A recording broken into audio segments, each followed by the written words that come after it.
এটা একটা ফাজিল না? বলো কি তুমি সত্যি বলছো? এই হলুদ সাংবাদিকের জন্য আমি হেনস্থার শিকার হইলাম।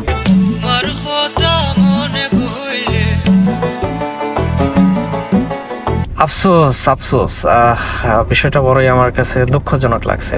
হ্যাঁ মানিক মিয়া 5 বছর কষ্টের প্রবাসী জীবন কাটিয়ে এখন বাংলাদেশে।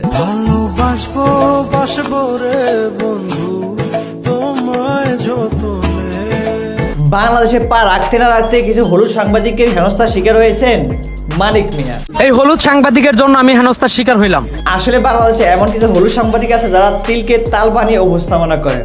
তাদেরকে মাঠ থেকে তুলে দেওয়ার চেষ্টা করবেন, কারণ তাদের কারণে আপনাদের মান সম্মানের ব্যাঘাত ঘটে। শুধু তাই না, সত্যকে মিথ্যা, মিথ্যাকে সত্য করে বড় করে উপস্থাপনা করে হলুদ সাংবাদিকের কাজ।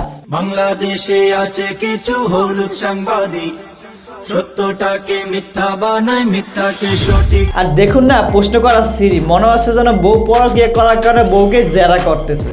আমি এটা আপনাকে জিজ্ঞেস করতে চাইছি যে একটা হচ্ছে অভিনয় করা আর একটা হচ্ছে বাস্তব কিছু মানুষকে তুলে ধরা। আর ঠিক এই ধরনের কিছু হলুদ সাংবাদিকের কারণে প্রবাসী জীবনে কষ্ট করে 48 লক্ষ টাকা দিয়ে বাড়ি বানিয়ে আজ মানিক মিয়া বাড়ি ছাড়া। বর্তমান এইরকম একটা অবস্থা যে ফেরারি আসামি যেরকম ওই রকম ফেরারি আসামির মতন আমি চলাফেরা করতাম। আসলে কিছু ভিউজ পাওয়ার নেশা এরা এতটাই নিচে নেমে গেছে, এদেরকে ধরে ধরে এনে কিছু গোবর খাওয়ানো উচিত।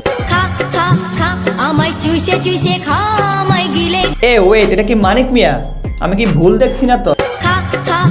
হ্যাঁ ঠিকই তো, এটা তো মানিক মিয়া।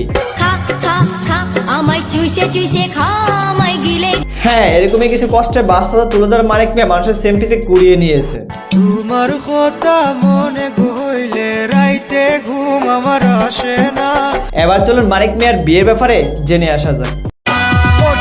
খোলা হাতের বালুর সরে সাইমানা টাঙ্গাই গায়ে হলুদ রে। মানিক ভাই এত বছর পর দেশে আসছেন, বিয়ে তো অবশ্যই করবেন। ইনশাল্লাহ যদি নসিবে থাকে অবশ্যই। আমরা কি দাওয়াত পাবো?